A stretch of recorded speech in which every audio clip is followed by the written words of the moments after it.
مزار پہ بھی حضرت مولانا لکھا ہے. اور میں چشتیاں گیا تھا تھوڑا عرصہ پہلے. جو مہار شریف والے ہیں یہ مولانا فخر جہاں دہلوی کے مرید ہیں, اور مہار شریف والوں کے مرید ہیں تونسا شریف والے, اور پھر ان کے مرید ہیں سیال شریف والے.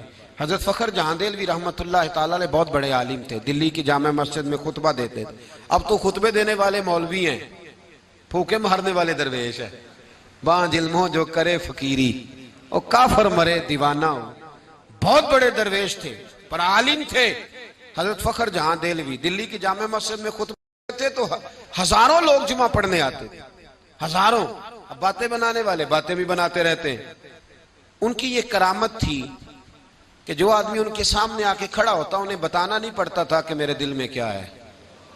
بندہ سامنے کھڑا ہوتا تو حضرت ہاتھ اٹھاتے, کہتے ہیں اللہ یہ اولاد کی دعا کرانے آیا ہے, اسے اولاد کی دولت عطا فرما دے. بس جو بندہ کھڑا ہوتا دعا کر دیتے. رش ہو گیا, بادشاہ وقت پریشان ہو گیا. اس نے کہا یہ بابا اگر اسی طرح چمکتا دمکتا رہا تو میرے لیے تو مسائل کرے گا, اسی طرح آگے بڑھتا رہا تو یہ تو کل کو کہیں دعویٰ ہی نہ کر جائے حکومت کا. اس نے ایک طوائف کو بلایا, ایک سازش رچی. حضرت جب جمعے کی نماز پڑھ کے نیچے اتر رہے تھے تو اچانک وہ عورت آ گئی. اسے تیار کیا گیا تھا, ٹرین کیا گیا. بڑے لوگ ٹرین کیے جاتے.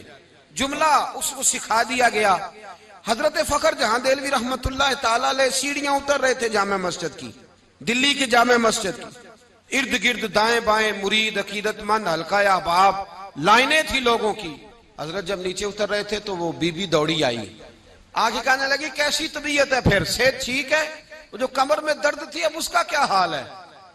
حضرت اس کا چہرہ دیکھنے لگے اور پھر کہنے لگی ناراض نہ ہونا, مناسب نہیں تھا میں اس وقت ملنے آتی. وہ جو رات کو آپ آئے تھے نا میرے کوٹھے پر, وہ جو رات کو آئے تھے میرے گھر, تو آپ پیسے دے گئے تو اندھیرے میں کھوٹے سکے ہی دے گئے. تو میں بازار گئی ہوں تو دکاندار نے لیے نہیں. وہ باتیں کر رہی تھی تو دائیں بائیں جو عقیدت مند کھڑے تھے نا وہ جوار باٹے میں تھے کہ واقعی ہم نے کبھی پوچھا ہی نہیں بابا رات کو کہاں ہوتا ہے, یہ تو پوچھا ہی نہیں کبھی. لیکن کچھ ایسے ہوتے ہیں جو کہتے ہیں نہیں جو میرا ہے وہ میرا ہی ہے, اس کے اندر کجی کمی آ نہیں سکتی. زمانہ جو مرضی کہے اس کے اندر تو نہیں نا کچھ بھی آ سکتا.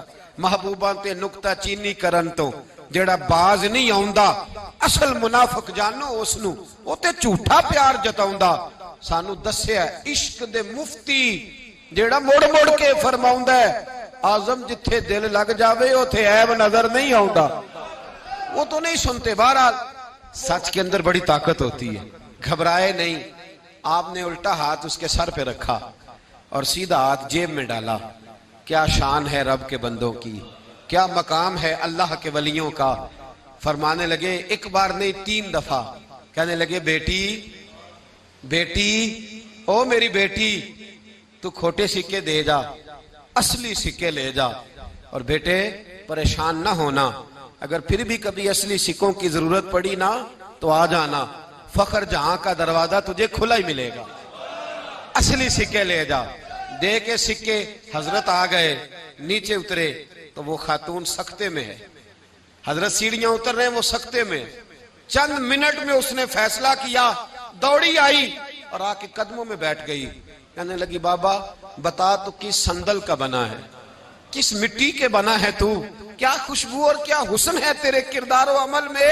بابا مجھے تو پیسے دے کے تجھے بدنام کرنے بھیجا گیا تھا.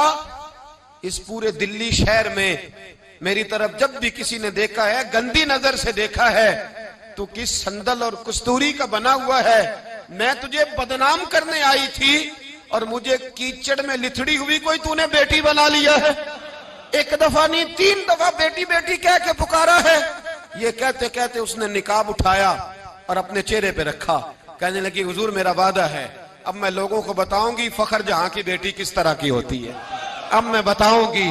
اب میرے مکان کو لوگ طوائف کا کوٹھا نہیں کہیں گے, اب میں اسے مسجد بناؤں گی. وہاں قرآن پڑھا جائے گا, درس و تدریس ہوگی, وہاں لوگ دین سیکھیں گے. اور پہلے میری چھت پر سے لوگوں کو گند کی بدبو آتی تھی, اب قیامت تک وہاں سے محمد عربی کے نام کی اذانیں پڑھی جائیں گی.